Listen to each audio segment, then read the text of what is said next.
Bismillahirrahmanirrahim. Assalamualaikum warahmatullahi wabarakatuh. Okey. Waalaikumsalam. Okey. Yang berusaha Serimbaran yang berada dalam kelas saya untuk memantau aktiviti pengajaran saya pada pagi ini dan juga kepada para pelajar saya yang dikasihi sekalian. Okey. Pertama sekali untuk makluman, kelas anda ni saya rakam. InsyaAllah saya akan masukkan dalam YouTube. Cumanya concern saya ni mungkin ada sedikit bising lah dari segi audio lah. Sebab saya tak apa pandai kan. Saya gunakan satu komputer, saya punya laptop untuk rakam lah. Kita tengok lah apa kualiti nanti. Dah siap saya upload, nanti saya bagi link dalam group. Okay, so tanpa buang masa, saya mulakan kelas. Okay, bagi yang baru hadir, alright, InsyaAllah link untuk kedatangan saya akan kongsikan pada pertengahan kelas saya. Nampak ke?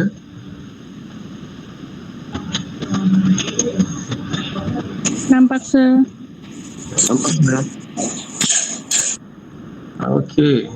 So pada hari ini, kelas saya adalah bertajuk fiberglass tank production. Okey. So tengok dalam gambar ni dulu. Okey. Awak kenal yang pakai baju belang ni?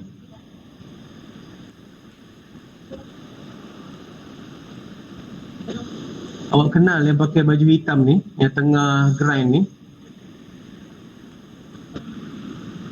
Tidak, sir. Tidak. Okey, yang baju hitam ni adalah Sir Imran. Alright, ini yang baju belang ni adalah saya.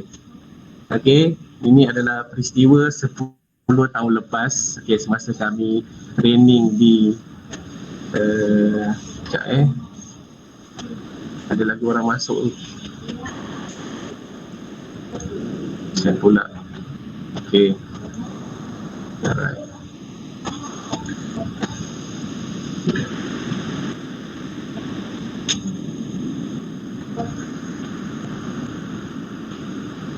Polisi sorry.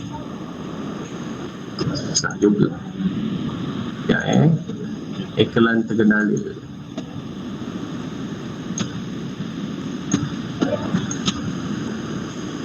Okey, nampak Okey. So ini adalah peristiwa 10 tahun lepas masa saya dan Sir Imran training di UMS, Universiti Malaysia Sabah dekat KK untuk kita buat fiberglass tank production. Okey. Ini contoh tank yang kita buat, simple lah. Okay. Cuma mungkin kemungkinan kita tak dapat buat lah sebabkan kita kekangan masa dan juga peralatan yang sesuai. Okay. So untuk topik ini, untuk topik ini, kita ada dua jenis CLO. Yang pertama CLO 1 adalah untuk kita determine the appropriate associative facility by using suitable machine, tools and chemical. Kognitif.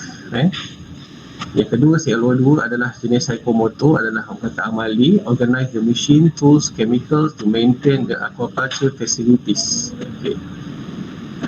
Ingat masa ujung bulan lepas saya dah ada bagi assignment, betul?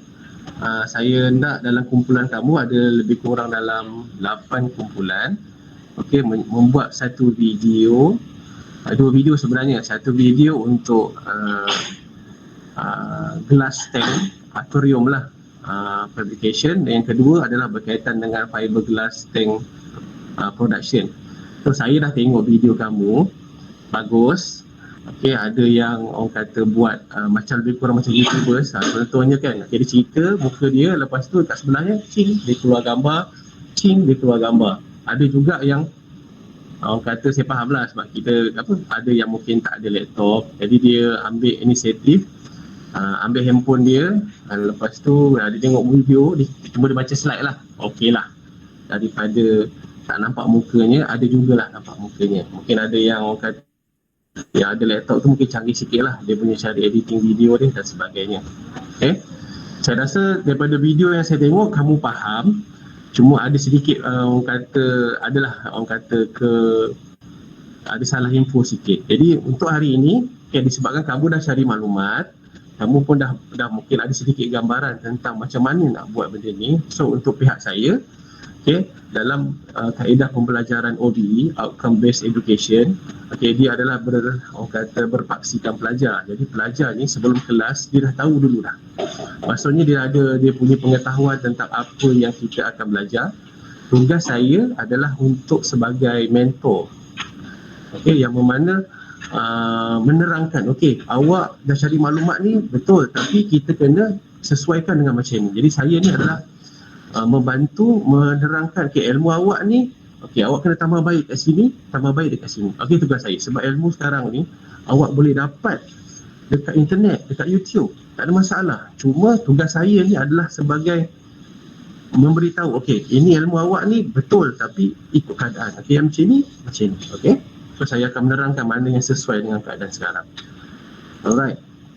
So untuk perhatian pelajar semua, kita dah buat lah. So awak punya video presentation tu saya dah kira dalam presentation je lah, 5% ni. Cumanya sekarang ni awak ada practical work. Memandangkan dengan keadaan sekarang ni, mungkin kita akan tukarlah practical work tu dalam bentuk report lah. Sebab kita mungkin tak dapat buat practical work ni sebabkan tekangan masa, lagi satu dengan tekangan untuk peralatan dan sebagainya. Kenapa? Nanti saya akan cerita kenapa kita ada tekangan dari segi peralatan lah. Sebab dalam keadaan COVID sekarang ni kan, tak sempat nak sediakan. Alright, so kita teruskan kepada kelas saya. So ini adalah antara intro kelas pada hari ini. Introduction, FRP. FRP itu apa? What we need, how to make, refinery work, safety and precaution and reminder. Sebagai permulaan, fiberglass reinforced plastic. Nama pendeknya FRP. Dia ada dua komponen yang penting dalam FRP ni. Yang pertama adalah fiberglass mat. Yang kedua ada polyester resin. Kebanyakan yang saya tengok video, mereka memang letak benda ni sudah bagus. Maknanya awak faham lah apa yang kita perlukan untuk membuatkan FRP tank. Ini dua bahan utama. So apakah itu fiberglass? Dia adalah sejenis kaca yang memanjang dan nipis seperti fiber. Fiber tu maksud serat. Maksudnya dia jadi gelas. Gelas yang halus, memanjang, sehalus serat. So fiber itu kemudian dibentukkan menjadi satu mat. Mat tu lebih kurang macam nak kata kapet tikar lah, sebab dia macam lebih kurang boleh gulung-gulung kan benda tu, dia bawa bentuk dalam bentuk seperti tikar.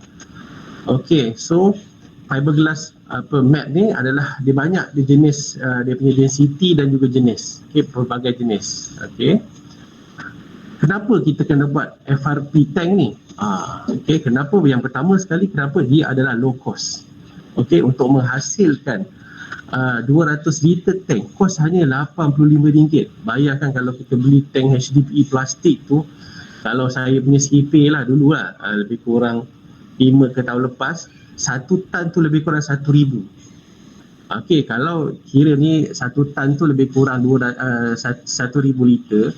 Jadi kalau buat untuk tank 200 liter ni lebih kurang dalam 200. So dia punya kos dia pun dah hampir double daripada kos yang ni.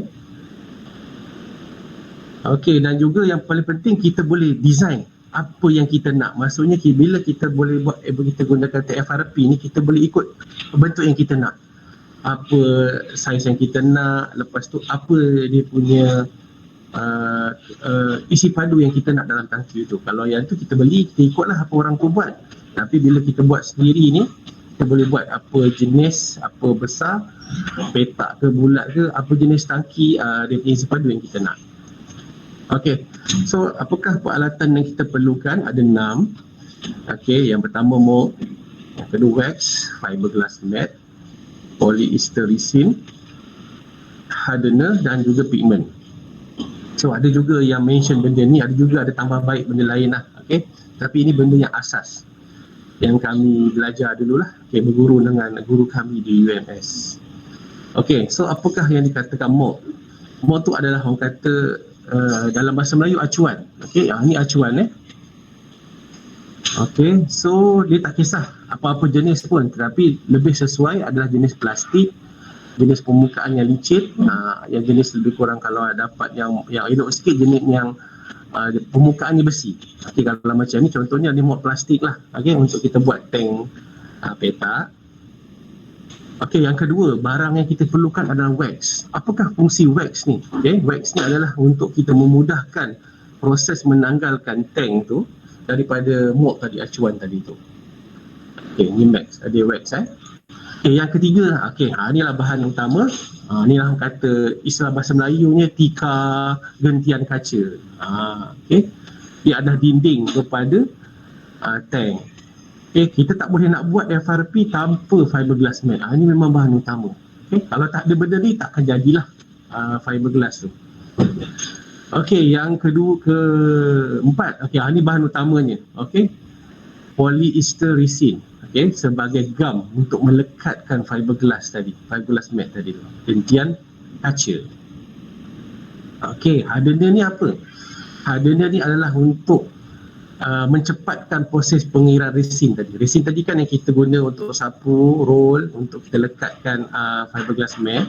Kita gunakan benda ni sikit je. Kalau dia punya pengiraannya 2 liter resin bersama 8 ml. Pakai 8 ml kita pakai pisagari je. Okey, ini juga bergantung kepada dia punya persekitaran lah. Kalau kata mungkin cuaca hujan, mungkin dia punya pengiraannya lain. Kalau cuaca panas, mungkin dia punya pengiraannya lain sikit lah. Okey, seterusnya adalah pigment. Pigment adalah untuk memberikan colour kepada resin tadi. So kenapa? Supaya kita tak payah nak cat lah. Okey, maksudnya bila kita bancuh tadi resin tadi tu, dah campur hardener, kita letak pigment dalam bancuhan tadi tu supaya dia ada colour lah. Tak kisahlah, biasa kalau ada, awak dah belajar kan, ada colour-colour yang sesuai untuk tank. Bahasa warna biru, warna putih, warna hijau. Okey, tak pernah lagi saya tengok tank warna merah. Tak pernah lagi. Jangan buat. Alright. Okey, seterusnya macam mana nak buat? Okey, pertama penyediaan tempat, kedua proses untuk membuat, yang ketiga adalah post making work, yang keempat adalah untuk mengeluarkan final product tadi. Okey, jom. So paling penting sekali tu, mold tadi, acuan tadi tu kena bersih dan kering, tak boleh basah. So kita nak buat dulu, kena pastikan dia bersih daripada kotoran, habuk, dan juga kena biarkan kering. Okey, langkah pertama. Langkah kedua, kita apply wax tadi. Okey, wax tadi adalah yang orang kata untuk kita mudahkan kita cabut fiberglass tadi daripada acuan tadi. Okey, so kalau boleh setebal yang boleh dan juga balance. Maknanya tak adalah satu tebal, satu nipis. So ratakan dia punya wax kepada kita punya acuan tadi tu. Okey, seterusnya kita potong fiberglass mat tadi tu ikut saiz mold kita tadi tu.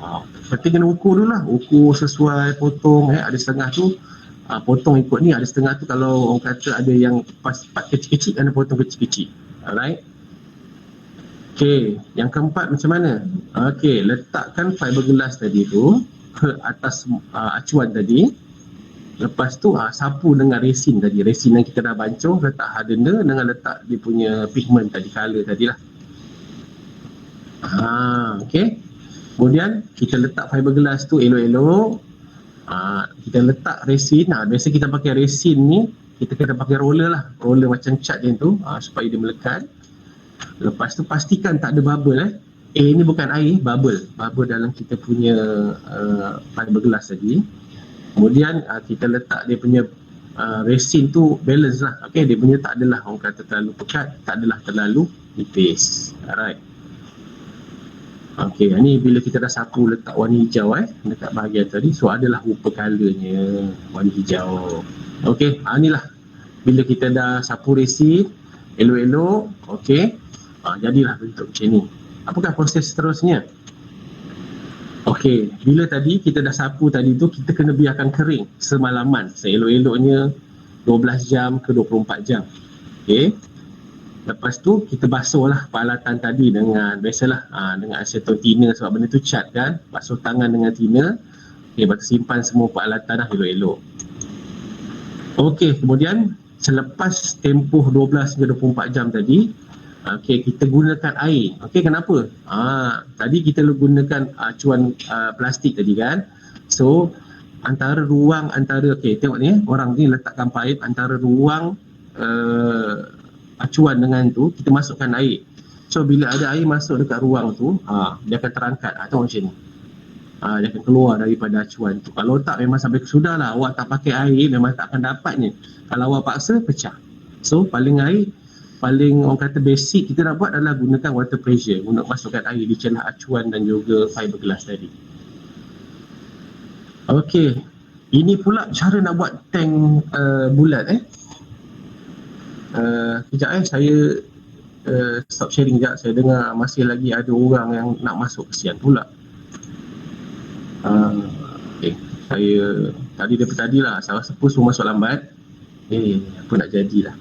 Okey, seterusnya saya sambung semula iklan.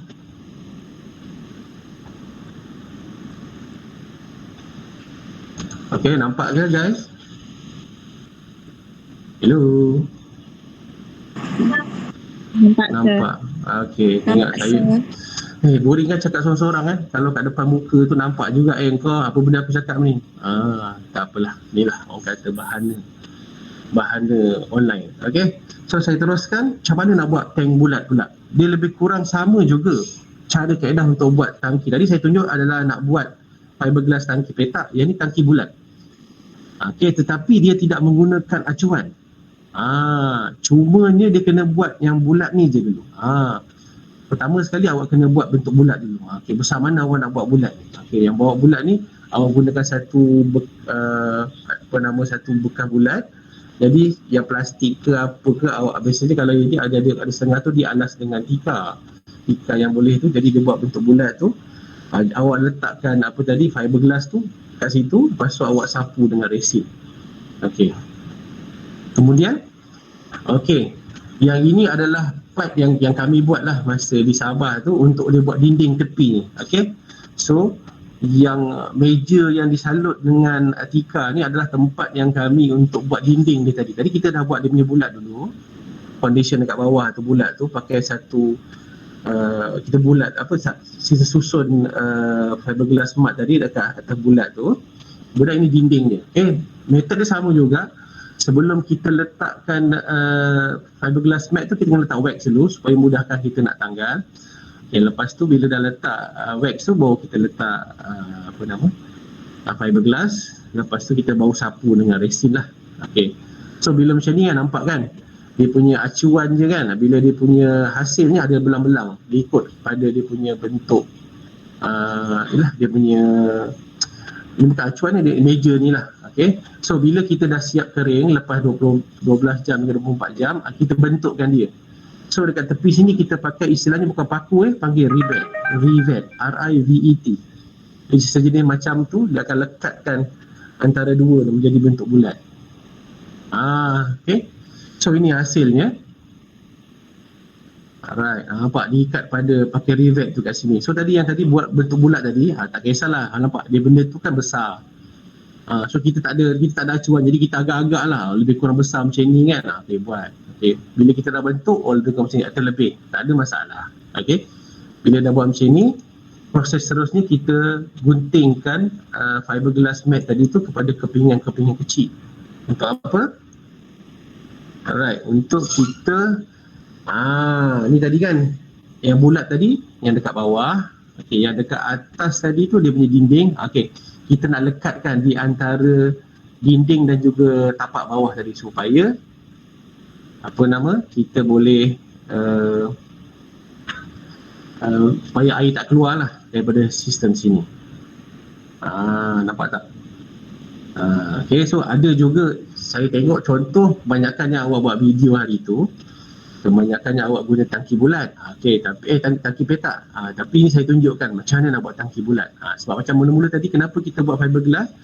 Sebab kita boleh ikut design apa yang kita nak. Tak pernah lagi orang buat tangki segitiga, cuma petak, bulat ataupun adalah bentuk-bentuk sikit hexagon ke apa ke. Tapi kebanyakannya saya nak tanya soalan sikit lah. Kenapa agaknya tangki bulat tu lebih baik daripada tangki petak? Boleh seorang share pada saya?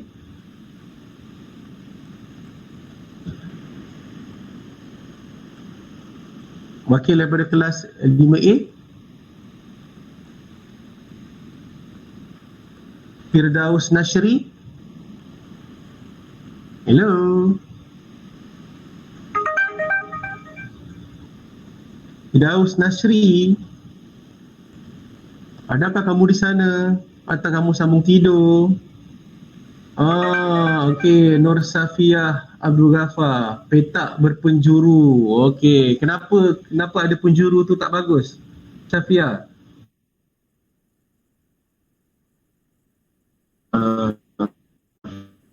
Chat kat sini. Okey. Mungkin segan nak cakap kot. Petak berpenjuru. Kenapa tank berpenjuru tu tak bagus?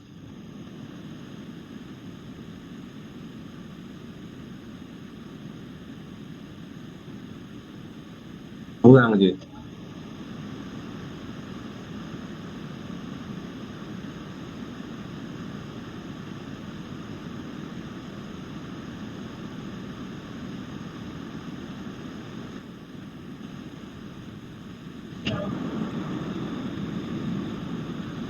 Firdaus Hassan, takkan nak suruh saya Cik Imran pula respon. Cik Imran ada dalam ni. Kenapa tangki berpenjuru tak bagus? Sebab dia tajam sih. Dia tajam? Takut kena nanti orang. Yuko tak tajam pun tank tu. Tak pernah lagi dekat penjuru tu. Oh, terluka saya.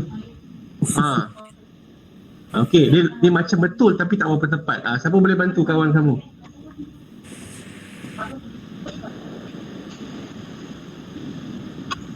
Yang bagi jawapan tadi, siapa nama tadi? Allah SWT. Nur Safiah, kenapa petak berpenjuru tak bagus?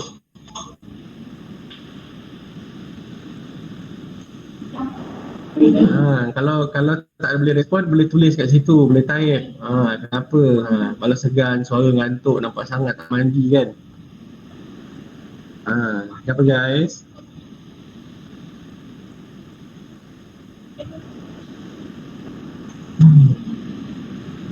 Okeylah, saya tanya saya jawab lah. Okey, kenapa? Okey, kerana yang pertama sekali, okey, bila ada penjuru tu, psikologi ikan tu, ingat manusia psikologi. So tank tu dia ada dia punya limit, dia ada dia punya batas. So bila tangki bulat ni, bila dia berenang tu seolah-olahnya dia pusing. Luasnya. Tapi bila ada penjuru tu, alamak, ini macam tebing lah, kena patah balik. Pergi sana ada tebing. So bila bulat tu, dia berenang je keliling tu. Besarnya tank ni. Sebab ikan tu kalau bijak macam kita, tak boleh lah kena tipu kan. Sebab tu bila orang kata paling baik sekali tank bulat. Tetapi tank bulat ni dia makan ruang. Okey, saya teruskan. Okey, ini adalah kerja-kerja refinery works. Okey, apa maksud tu? Bila kita dah siap tadi bentuk tu, kita kena ada proses grinding, ada proses sanding dan juga ada proses painting. Okey, so ini gambar Cik Imran saya ambil contoh Cik Imran. Gambar saya tak ada pula. Gambar Cik Imran banyak pula masa saya pergi tu. Saya contohlah gambar Cik Imran. Okey, so bila kita dah siapkan tadi tank tadi tu, nampak dia punya hasil tu tak kemas kan? Ada terkeluar-keluar dekat tepi tu, terutamanya dekat bahagian dia punya bucu atas. Jadi apa yang kita buat, kita ukur dulu, nampak ni nampak ada line warna biru ni, kita ukur dulu yang ikut yang kita nak. Kemudian okey, ni Cik Imran dia potong, dia potong pakai grinder, ikut dia punya garis warna biru tadi tu. Okey, alright, okey, draw a line dan juga grind. Alright, yang kedua sanding. Okey, ni makcik ni pula, ni kawan saya lah juga. Okey, bila tadi Cik Imran dah potong, okey, dia kena kemaskan menggunakan ada, kalau tak mampu beli alat ni, boleh gunakan sandpaper, kertas pasir. Tapi bila biasanya ada orang yang buat tank ni, dia akan gunakan saya tak ingat lah apa nama dia punya, untuk dia punya bagi rata lah. Okey, dekat yang tempat potong tadi kan tajam, bila dah potong tajam, jadi bila nak bagi dia tu tak tajam, jadi kita pakai benda ni. So dekat setiap keliling yang kita potong tadi lah secara cantik, kita akan sanding diguna mesin, ataupun tak mampu kita pakai kertas pasir. Alright, apa pula yang dikatakan painting ni? Okey, painting ni adalah industrial coating. Okey, kenapa? Tadi saya dah cakap tadi ada setengah tadi tu, alright, dia masukkan pigment tadi dalam warna tadi. Okey, lepas tu bila dah masukkan pigment tadi, pigment dalam resin tadi, jadi bila kita dah sapu resin tadi dengan fiberglass tadi, so dia dah ada warna. Tetapi painting ni kebanyakan digunakan oleh industri lah. Kenapa? Dia untuk sebagai biasanya dia gunakan cat epoxy lah. Epoxy tu supaya dia lagi mudah untuk menahan air. Okey, kalau pernah tengok epoxy dekat lantai, so biasanya kalau ada yang tu, dia ada FRP tadi tu, dia spray pakai epoxy supaya kadar melekat air tu, dia water holding dalam tu lebih bagus lagi lah. Okay, membantu lagi menyokong kepada FRP tadi. Lagi satu lagi cantik. Tadi macam tadi kan kita just paint tu kan tak cantik, tapi bila kita sapu dekat epoxy ni, biasanya kita sapu dekat bahagian dalam saja, kat luar tak payah. Okay, kat luar tu biarlah buruk apa semua, tapi yang kat dalam tu penting. Sebab apa? Kita nak bagi satu ruang yang smooth, lepas tu cantik. Dia punya colour pun lagi bagus bila kita pakai yang orang kata pigment yang kita guna dengan roller biasa saja. Okey. Kenapa tadi yang salah satu kenapa yang kita tak buat adalah kita memerlukan pemakaian sesuai. Okey, ini yang orang kata standard universiti lah. Nampak? Saya ni Cik Imran, ni saya. Okey. Ini kena pakai baju PPE ni. Istilahnya sekarang ni PPE lah. Okey, kenapa? Sebab fiberglass itu menyebabkan kegatalan dan skin allergic bagi orang yang tak tahan. Macam saya ada masalah kulit sensitif, jadi bila benda tu bila kena dekat tangan je, memang dia akan menyebabkan kegatalan. Selain daripada itu, okey, menghidu. Okey, bila kita potong tadi tu, bila kita potong ke apa tu, kita kena pakai dia punya, bukan pakai mask biasa tau, dia ada mask yang N95 tu. Sebab itu benda tu lagi bagus. Kalau pakai mask kain tak sesuai nak buat kerja tu. Kalau tak pakai macam yang pakai mask ni. Okey, kenapa? Yang debu sepihan-sepihan halus fiberglass tu bila kita hidu boleh potong kita punya paru-paru. Dahsyat. Yang ketiga pula, polyester resin itu beracun. Bila kita hidu tu, dia macam nak kali isap gam jugalah. Sebab benda tu lebih kurang dia kan gam untuk melekatkan fiberglass. So overdose polyester resin ni, dia efek sama juga macam kau isap gam. Tak pernah isap gam kan? Jangan isap gam. Okey, kalau boleh kita kurangkan kontak dengan fiberglass dengan resin tadi. Kita pakailah PPE yang sesuai, pakaikan mask, pakai dengan glove, pakai baju lah yang sesuai. Okey, itu saja kuliah saya pada hari ini. Okey, ingat tadi macam lama. Korang semua senyap aja, terlaju pula saya habis. Alright, seperti yang saya janjikan. Alright, saya letak link kedatangan dalam grup. Boleh isi kedatangan anda.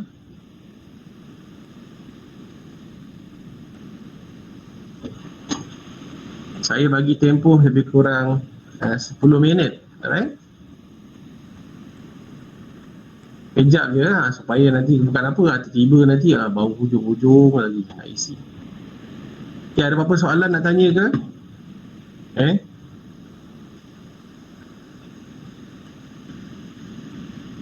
Hello.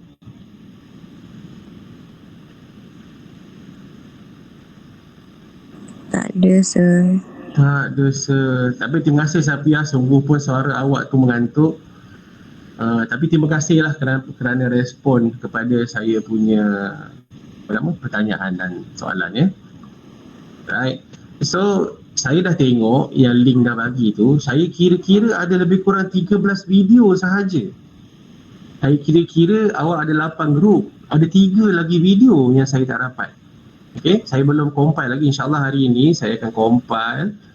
Okey, dan juga saya cuba hari inilah sebab saya janji kan, siapa kumpulan yang terbaik video presentation tu saya akan bagi hadiah belanja makan tu saya janji saya lah. Dia seorang je tak mampu, kalau bagi ramai-ramai tak ada tempat kedua ketiga. So saya bagi orang kata juara, mengambil kira dari segi orang kata kreativiti video dan juga komitmen menghantar video. Sebab hari tu saya dah orang kata set masa. Jadi saya tengok siapa yang hantar sebelum pukul 8 tu adalah calon-calon yang orang kata saya pertimbangkan. Calon-calon untuk yang menjadi juara untuk video saya ni. InsyaAllah saya belanja makan sebelum kamu habis nanti. So ini minggu ke-10. Banyak lagi, ada 16 minggu lah, ada 6 minggu lagi 16 minggu lah, minggu ke-16 baru awak habis sebelum awak semua pergi ke latihan industri. Dah ada tempat ke masing-masing? Ada sir. Okey, Ada, Audrey Arina, awak praktikal di mana? Di Nelayan Tuaran kali sir. Kamu punya kampung ke Tuaran itu? Apa sir? Tuaran tu kampung kamu ke? Tidak sir. Oh tidak. Okey, Firdaus awak di mana? Okey, so Sempurna sir. Sempurna. Bagusnya. Okey. So Cik Imran dah cakap, sila isi penilaian pensyarah dalam SPMP mohon macam awak buat dulu dengan Puan Syikin pada minggu lepas. So mohon isikan penilaian pensyarah dalam SPMP So kalau tak isi nanti saya macam Puan Syikin, saya akan cari seorang-seorang. Siapa lagi tak isi. Okey, sebab Cik Imran ada dia punya tu, siapa lagi yang tak isi So tolong isi kedatangan. Baru 10 orang je yang respon kedatangan. Safia, Roshani, Nurliani, Muhammad Amirul, Grace, Muhammad Fazil, Evi Presela, Nur Amalina, Nur Kaisara, Farah Adlina. Takkan 10 orang, 11 orang. Takkan 11 orang dia masuk kelas hari ni.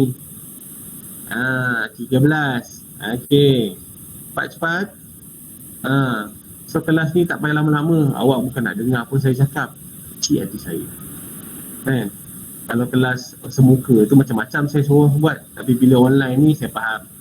Dengan keadaan patutlah sedap tidur hujan ni sandakan hari ni. Untunglah dapat baring-baring sampai dengan kelas. Okey, jangan lupa isi kedatangan. Yang kedua, isi penilaian pensyarah dalam SPMP. Okey, saya bagi sampai 9 suku. Nanti saya habis kelas nak tanya lagi apa. Kita ni dah lah jarang jumpa. Entah minggu depan boleh semuka tak? Sebab ada lagi praktikal yang kita kena laksanakan. Kalau tak, suka atau tak suka, awak kena buat report banyak lah. Saya minta maaf saya minta maaf kerana saya tak dapat buat amali disebabkan ialah kekurangan COVID, kita dah kena tutup lebih kurang. Kalau saya hari tu dah lah saya kena quarantine seminggu, campur lagi poli kena tutup 14 minggu. Saya tak kerja datang ke sini, saya kerja di rumah, menyiapkan apa yang patut. Okey, yang lain, Muhammad Rizman, tempat praktikal di mana?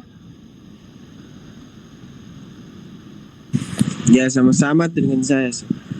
Di Sempurna ya, Firdaus? Yes. Okey, tanya seorang-seorang, tidur ke tak? Zulfan? Sama juga sir. Sama, kau jawab semua ya ke dua sama. Berapa orang tempat kau tu, Firdaus? 4. 4 orang?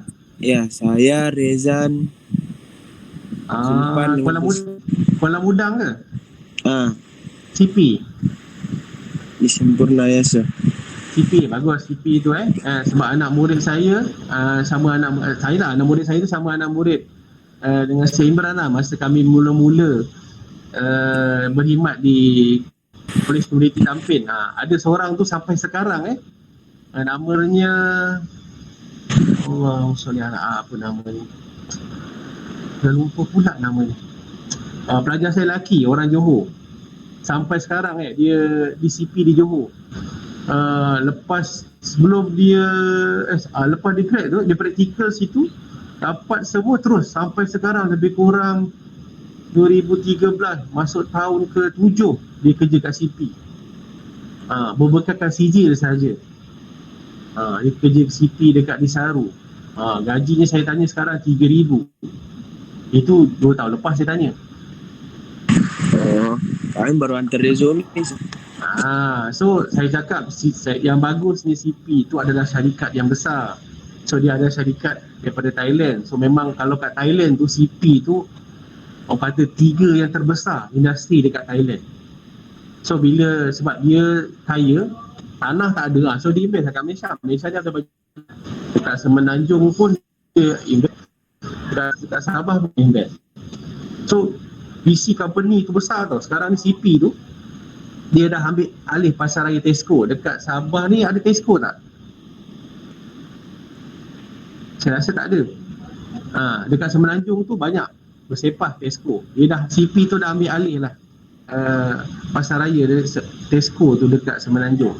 So CP tu syarikat yang besar. So kalau pastikan masa awak praktikal ni Firdaus and the gang, buat betul-betul, buat tunjuk rajin, buat betul-betul rajin.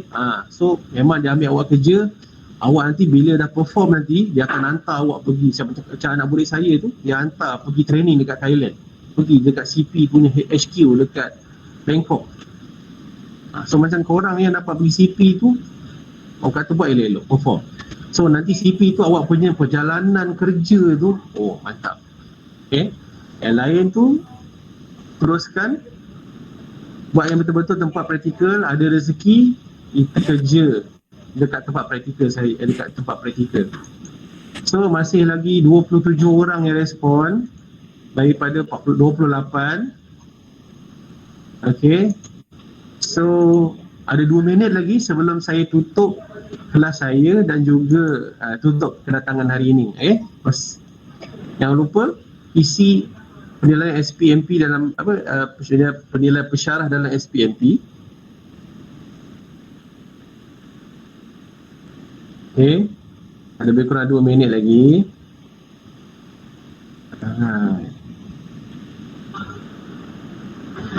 Maizatul Akmal, Sir, kenapa masih tutup yang SPMP tu? Cik Ibn tengah buka kot. Saya pun tak pastikan server down.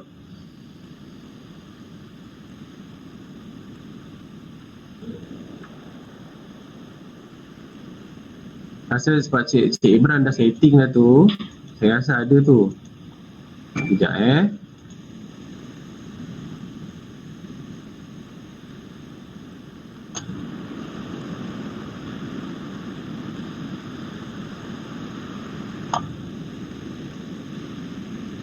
Mazatul Akmal mana?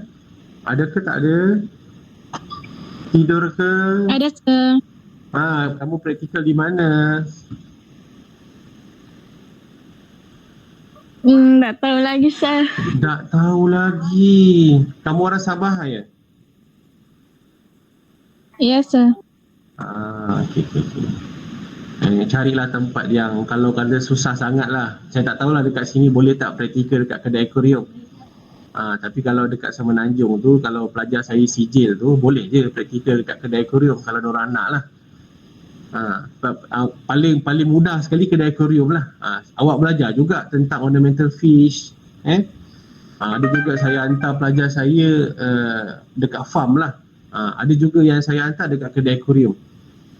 Tapi kedai akuarium tu besar lah. So dia macam-macam buat. Maksudnya pelanggan datang, dia punya rutinnya kat kedai akuarium. Pertama pagi-pagi tu orang kata ada setengah tu dia suruh water change dulu, tukar air. Ada setengah tu dia suruh bagi makan. Lepas tu ada setengah bila kedai dah buka, so customer datang nak beli ikan, awak pergilah sauk ikan tu, packing bulat-bulat dalam plastik. Itu kerja dekat kedai akuarium. Itu paling mudah lah kalau tak ada tempat. Kalau seelok-eloknya kalau boleh lah, saya nasihatkan pelajar saya ni jangan praktikal dekat Jabatan Perikanan. Terutamanya yang dekat pejabat. Kalau kerja dekat dia punya pusat penyelidikan ke pusat peternakan, okey. Tapi bila tiba saya kerja dekat Jabatan Perikanan Sabah lah dekat pejabat.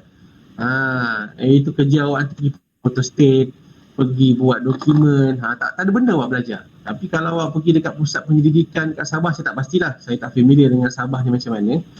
Macam pusat ikan hiasan Sabah ke, pusat penyelidikan ikan merin kat Sabah ke, tu bagus. Sebab dia bila pusat penyelidikan ni dia ada dia punya kerjanya. Dia ada ikan, so dia kena buat penyelidikan, so memang dia kena sentiasa ada dia punya rutin. So awak akan belajar juga buat research. Mungkin daripada kamu ni ada juga yang nak belajar kan, sama degree kan. So bila belajar dekat bila praktikal dekat pusat penyelidikan, awak akan terdedahkan tentang penyelidikan. So benda ni awak akan familiar nanti, awak akan selalu buat masa awak belajar degree nanti. Okay, right. 32 orang sudah respon. Okey, nak saya tutup ke kedatangan ni?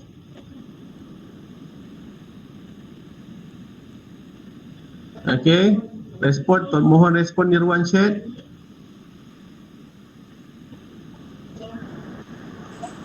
Ya, sir, tutup. Awak dah isi, suruh tutup lah kan. Padahal muka kawan yang tak isi kan.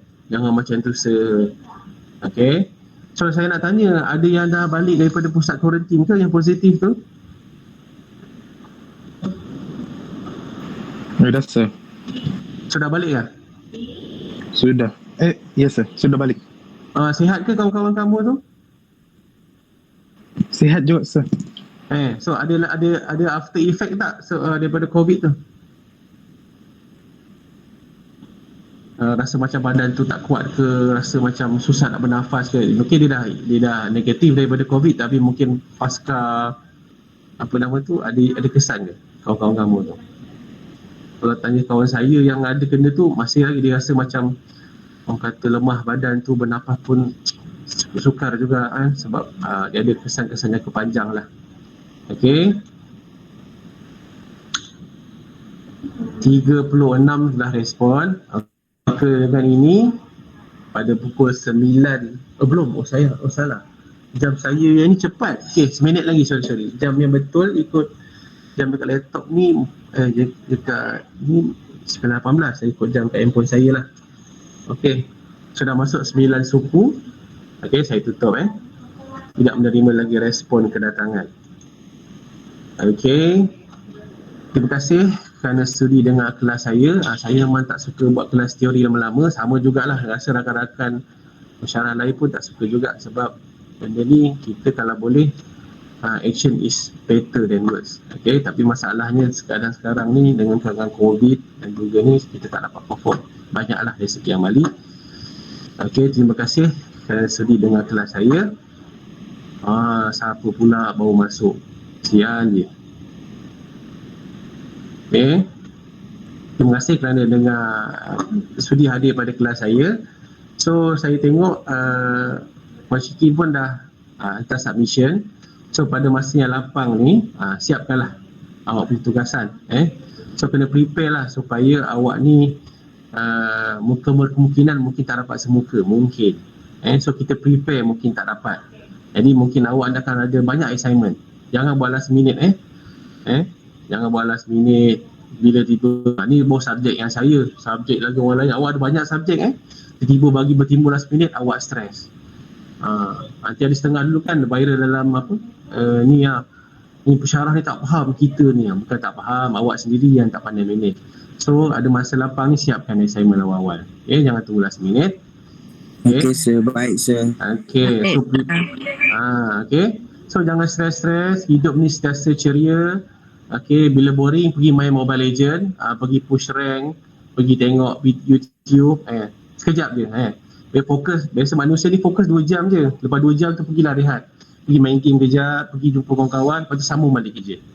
Jangan terus buat last minute. Bila last minute tu, catok 8 jam buat kerja, tak boleh. 2 jam, release, kejap, relax, kejap, pergi bangun, lepas tu sambung balik. Rehat janganlah sampai rehat 8 jam pula. Rehat dalam setengah jam, sambung balik kerja. Macam tu maknanya ni tak ada fokus. Okay, terima kasih mendengar kelas saya. jumpa lagi di kelas. Kalau kata saya dengar ada berita baik mungkin minggu depan, tapi kita tengoklah macam mana, kita tak tahu kan. Kalau pihak pengurusan benarkan kamu semua ke, kita boleh buat amali. So kurangkanlah awak punya report. Kalau tak boleh, bersedialah untuk report-report yang banyak. Baik, sir. Okay, doakan minggu depan. Okay, terima kasih. Jumpa lagi. Assalamualaikum. Terima kasih, Salam sir. sejahtera. Okay, sir. Peace you. Salam, sir.